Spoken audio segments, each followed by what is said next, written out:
Remarks. Karibu sana Waziri. Let's appreciate Waziri as he comes to make his remarks. Karibu.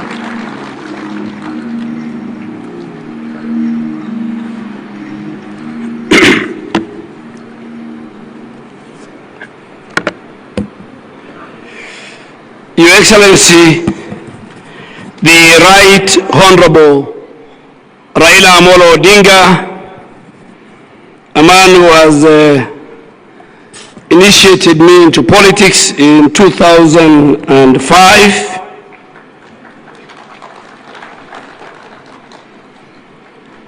Your Excellency, the Governor of Mutembei, Honorable Kadhis, one of my very, very good legislator when I was the leader of majority, the chair of the Council of Governors, Excellencies Governors, Deputy Governors, colleagues from both the Senate and the National Assembly,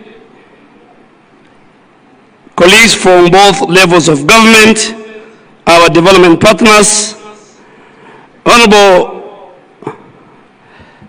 Excellency, former Prime Minister, as we come to the day 2 of the Devolution Conference, let me first extend my heartful appreciation to Mutembei County for its warm hospitality, and also to the Right Honorable Raila Odinga for his enduring leadership in advancing equity and justice. The theme for the people, for posterity, devolution as a catalyst for equity, inclusion, and social justice, reflects devolution as our constitutional and moral compass. It reaffirms our past 2 days as a powerful driver of an inclusive prosperity, tangible equity, and effective governance. Social justice, Honorable Prime Minister, demands that every Kenyan has an equitable access to opportunities.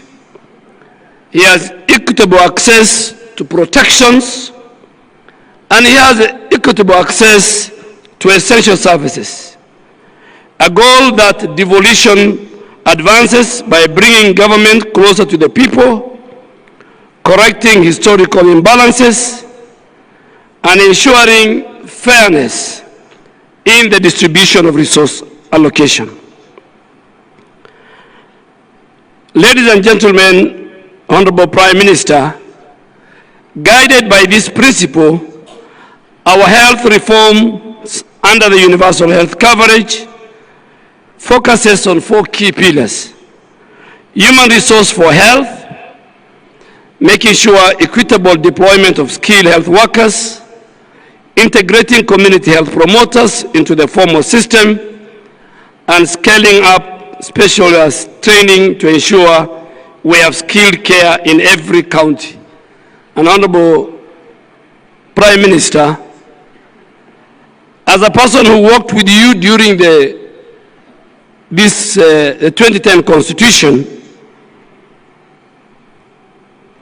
I am still and will always believe that devolution was right, devolution has done the best, and the days when decisions were made for our country from the street of Harambee House or Harambee Street, where you have one side the office of the President, and the other side you have the National Treasury, and all other related offices, including the Judiciary, the Public Service Commission, the Office of the Attorney General, Parliament.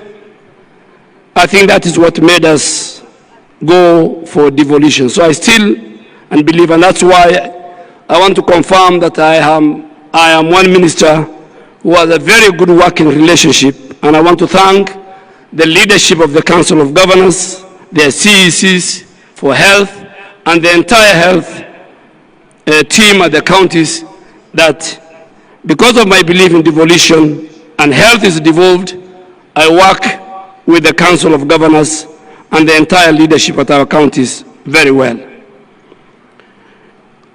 On health financing, restructuring through social health insurance with the dedicated funds for primary health care, chronic illness and emergencies, while we are leveraging on public-private partnership to expand our physical space. These health reforms are already delivering tangible gains, reducing maternal mortality, expanding our ICU and HDU capacity along our counties and our referral hospitals, improving our immunization coverage, and enhancing access to oncology, dialysis, and other specialized services. However, challenges remain, including limited physical space, health workforce gaps, emerging health threats, and inequities in access. But these are addressed through devolution, innovation sharing, and collaboration and partnership across our counties. Honorable former Prime Minister and Excellencies Governors, ultimately, social justice in healthcare demands quality care that is accessible, affordable, and dignity. And from Homa Bay to Turkana, Mandera and Nairobi, it's for this reason that the ministry's reforms and the spirit of devolution reinforces and amplifies each other. Our work is about the people, their dignity, their opportunities, and their future.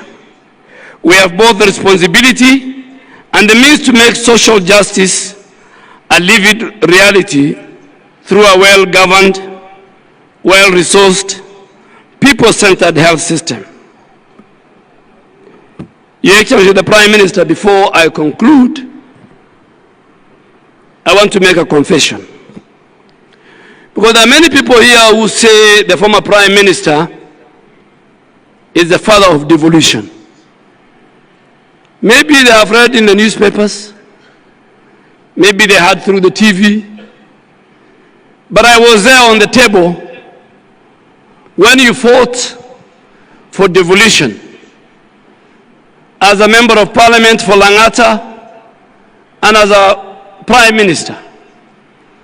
You fought for devolution in Naivasha, in the morning and in the wee hours of the night, navigating the political turmoil of that time. You fought for three things among many things. Three were irreducible minimum for you, because I was a member of ODM, and I'm happy Senator of Siaya and my long-term lawyer who defended me in many petitions, election petitions, is sitting here. And also, the man who first signed my nomination certificate to go to Parliament, Professor Anyang' Nyong, is sitting here.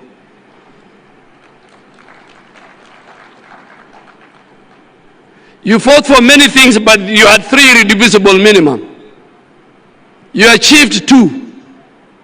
You achieved devolution, and you achieved, and you helped us as a community, the Muslim community, the Kadhis court to be entrenched in the Constitution.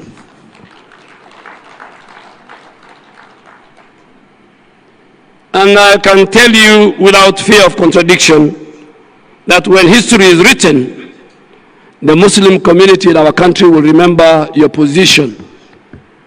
But you fought for also a parliamentary system of government. Kenyans fight every election because of bombers.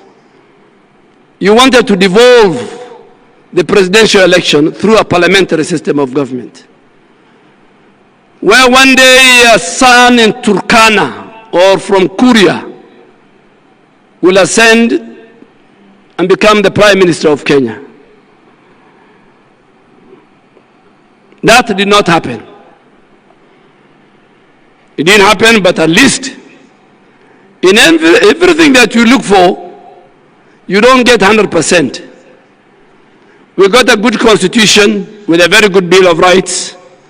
Devolution was key. And just to pick on the region where I come from, former Prime Minister, before devolution, the 3 districts of Northeastern, and the 3, which are now the 3 counties of Garissa, Wajir, and Mandera, used to receive a paltry 1 billion shilling in one financial year for development. Today, because of devolution, Garissa, Wajir, Mandera combined receives close to 30 billion. That is because of what you did as our leader then and our leader now, that you fought for the Bill of Rights that we have today. We fought together with the great minds here, an independent judiciary, an independent parliament. But because this is a devolution conference,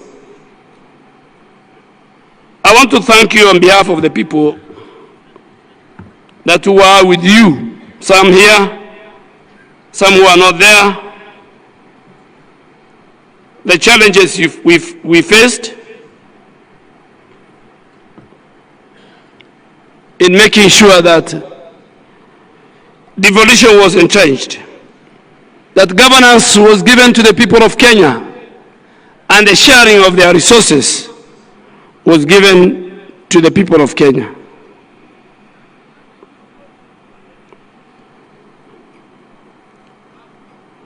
And that is why, again, you have remained consistent and fidelity to devolution. A number of times, colleagues, my former colleagues in Parliament, National Assembly, asked me,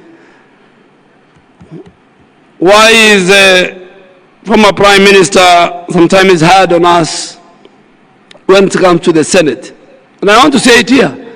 The Senate is the custodian of devolution. The former Prime Minister made his time with Professor Nyang Nyong and many people who also became senators. But today, the custodian of devolution is Senate. That is the institution created by the Constitution. And just to conclude, no community, devolution was to make sure every Kenyan, regardless of his community, religion, and his location, are equal before the Constitution and before God. And that is why we want to say, if you want to aspire to be a leader in the Republic of Kenya, you must have certain credentials. You must be ready to speak for the El Molos on the shores of Lake Turkana. You must speak for all religions, and you must speak for all communities. And you must speak for Kenya. You can speak for your community, you can speak for your religion, and you can speak for your region. Kenya is one indivisible nation with one flag, one map, a member of the East African community. And in conclusion, on behalf of the Ministry of Health, I reaffirm our belief together we can ensure devolution truly delivers for the people, for posterity, and for justice. Thank you, God bless you, and God bless the Republic of Kenya. Another round of applause for Waziri.